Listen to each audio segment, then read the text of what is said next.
Great Taz here once again with another replay from the world of tanks. Today is Super Sunday, and as I said in my 2018 going to 2019, we're running this a little different. You will notice this is the T69. This is a American medium autoloader at tier 8 that leads up to the T57. Heavy, which is the tier 10. And this leads directly into the T54E1, which is the tier 9 auto-loading medium tank of the U.S. line. The T71 leads into the T69. So it goes, the line goes from light to medium to heavy. And this battle here is brought to you by Lycopropathy 666 from the NMA clan. And we're going to watch how he plays his T69 to the max. As we can see here, he is using standard rounds. He is also using the top 90 millimeter on the tank.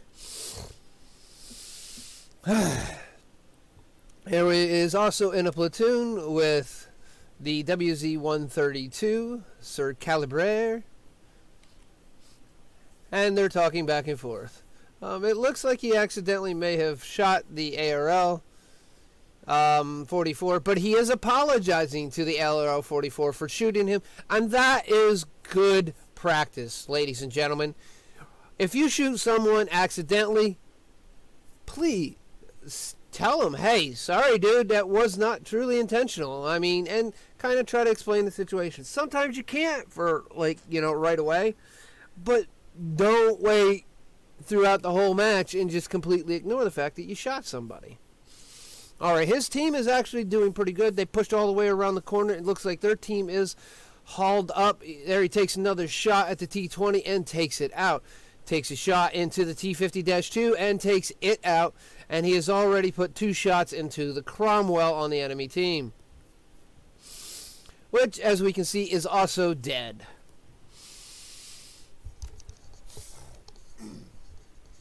Here he's wiggling and moving around, waiting to reload. Now, this is a good practice if you know pretty much no one's in front of you and you're down to 1 round in your clip, and you're not going to be able to get that round off in the time that you actually would take to reload. Go ahead and reload. Now, sometimes this can come to bite you in the rear end, all depending on light tanks that the enemy have and other stuff in general. But in practice, you will have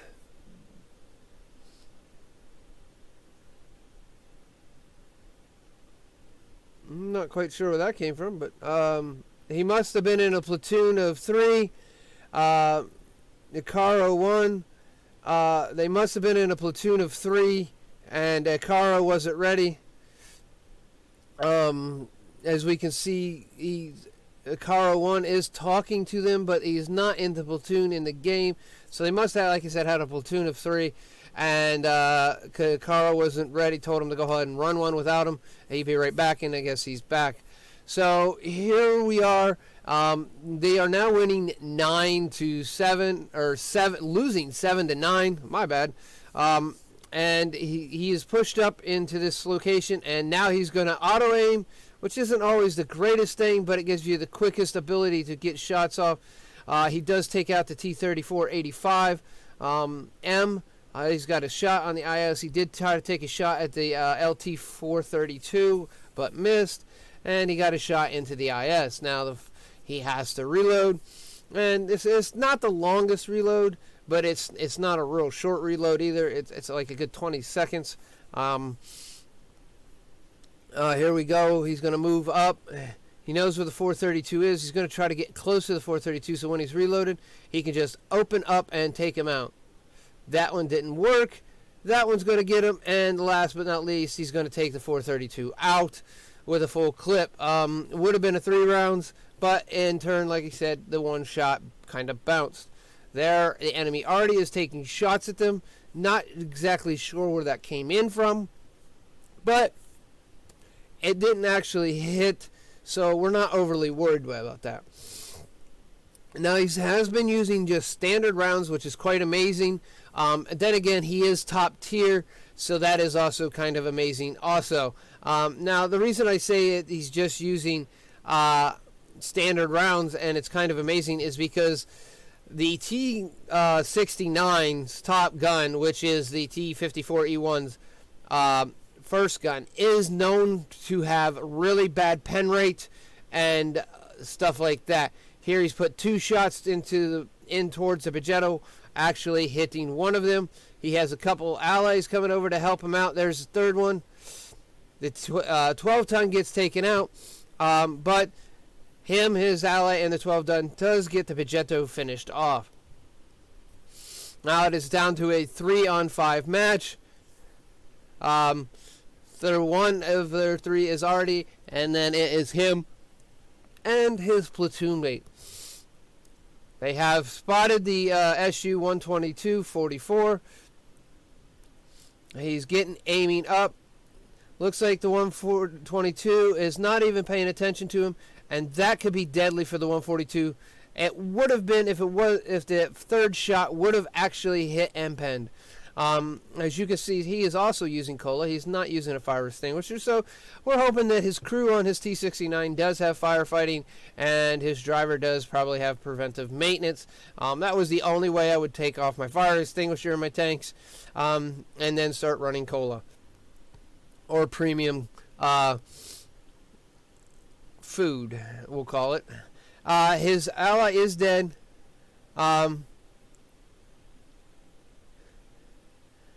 He did get killed, looks like, by the 122-44, and the Hummel drowned their...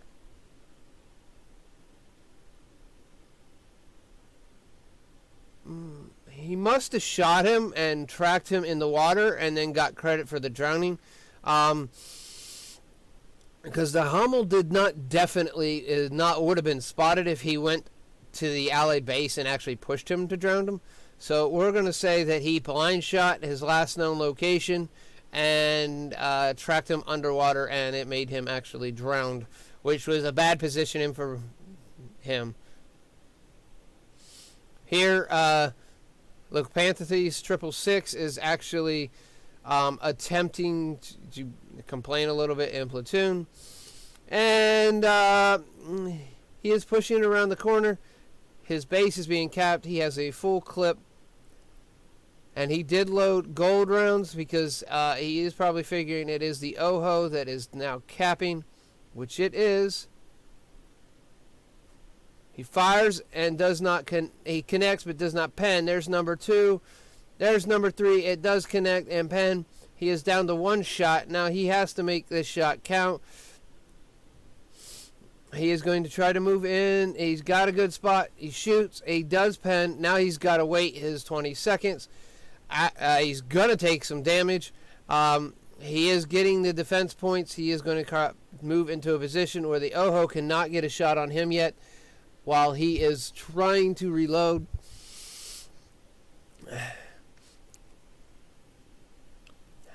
He's probably going to try to move around. Now, since he knows the OHO is not spotted, he's going to figure he's not spotted, and he runs into the enemy TD, gets shot by it, and takes it out with a shot, so the OHO knows where he is at.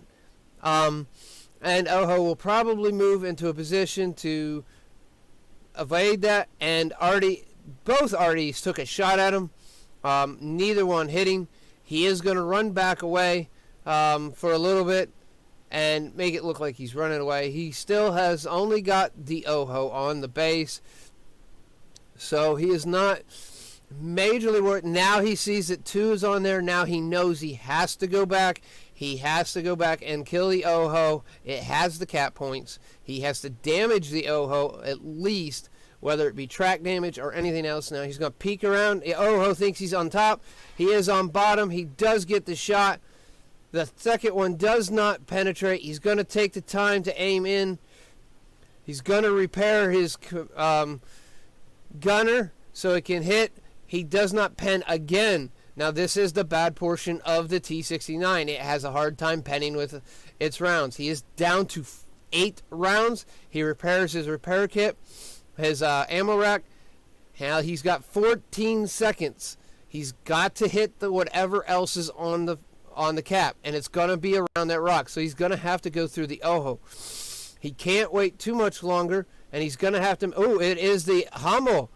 Ooh, that was bad for the Hummel to come around because he just gave up all of those cap points. He should have stayed hidden.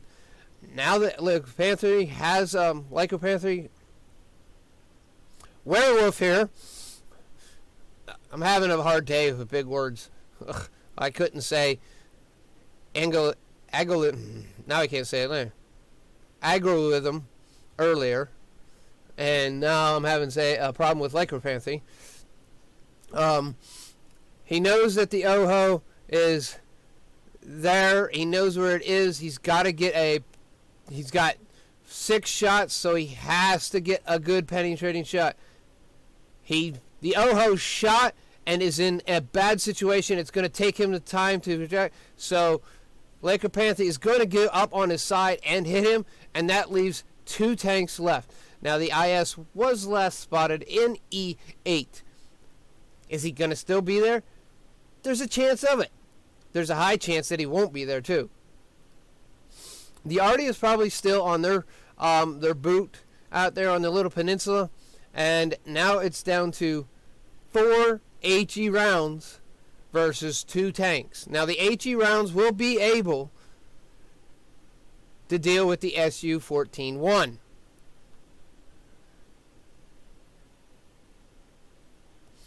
But the problem is the IS. All depending on the amount of hit points the IS has will ultimately depend on whether he can kill both of the last enemy tanks. Now he's sitting at 9 kills, 5,186 damage. So he's surely got high caliber. He's already got Radley Walters medal.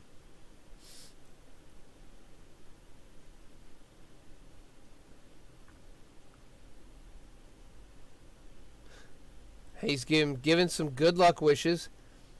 He is trying to be sneaky.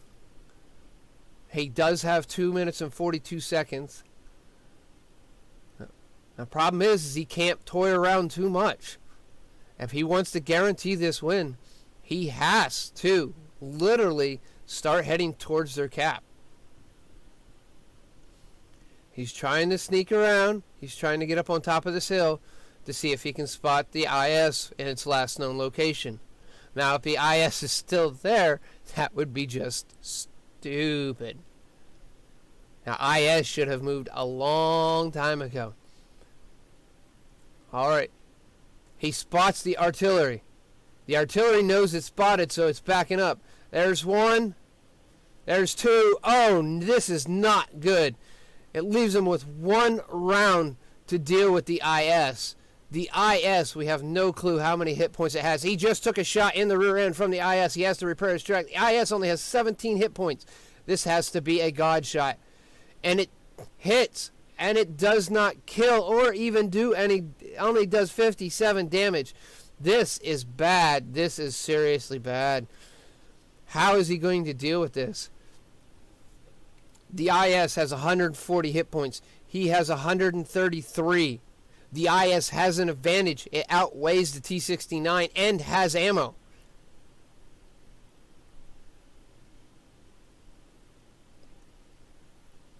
He has 1 minute and 10 seconds. He cannot cap at this point.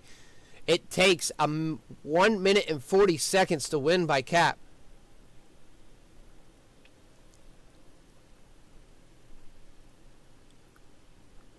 What's he going to do?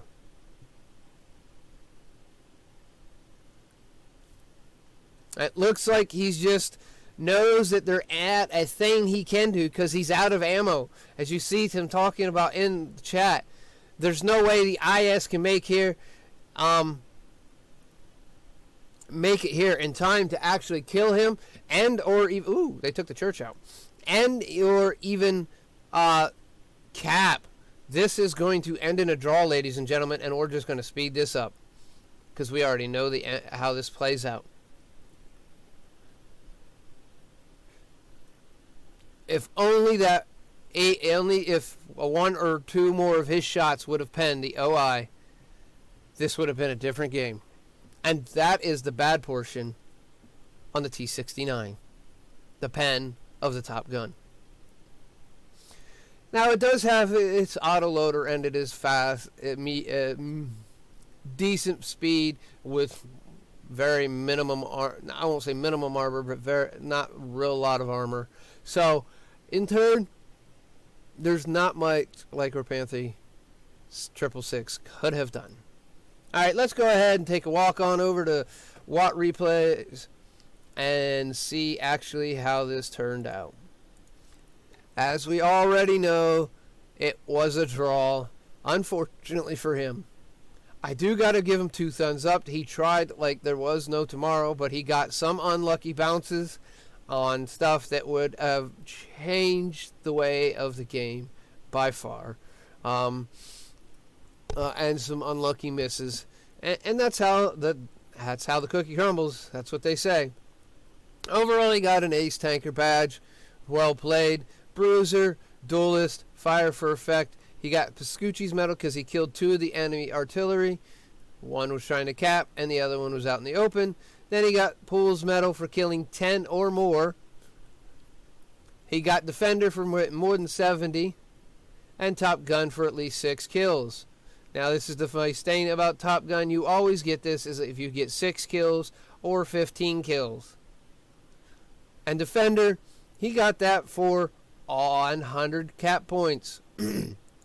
His ace tanker comes from a 1,079 base experience. So it tells you that the T69 is really hard to get a high experience in, even for the 5,593 damage, which unfortunately was not enough to get him high caliber, and no one else was anywhere near. The next closest was the Pagetto, which he took down earlier on.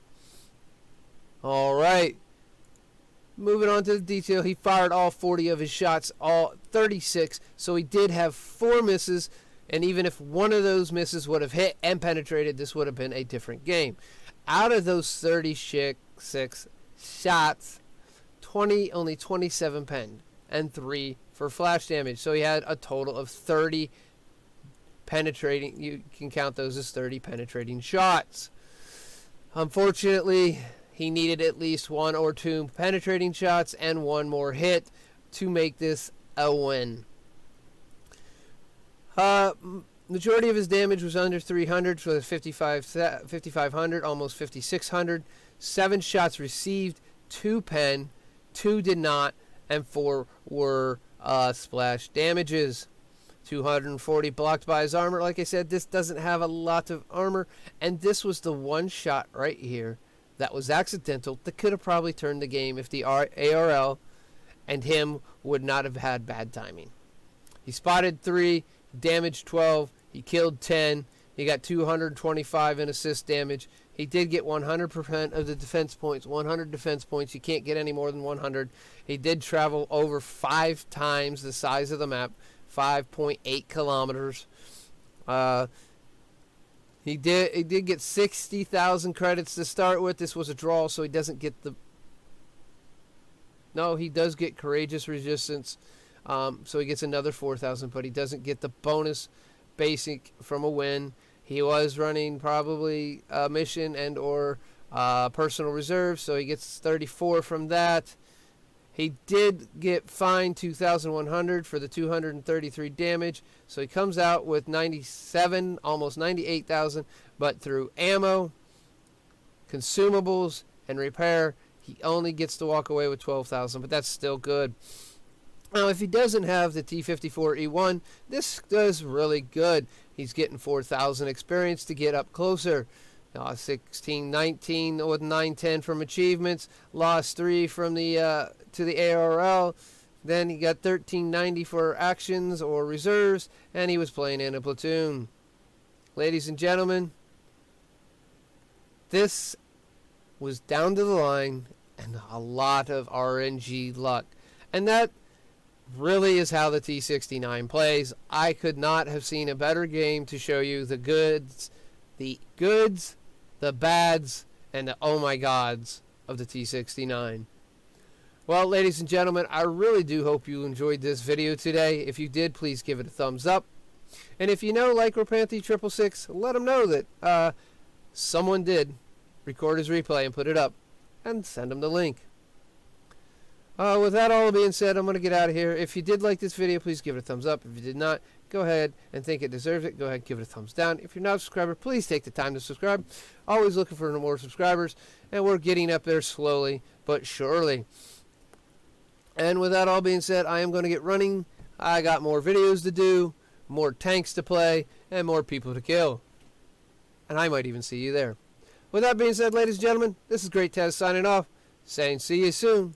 And we'll see you in the World of Tanks.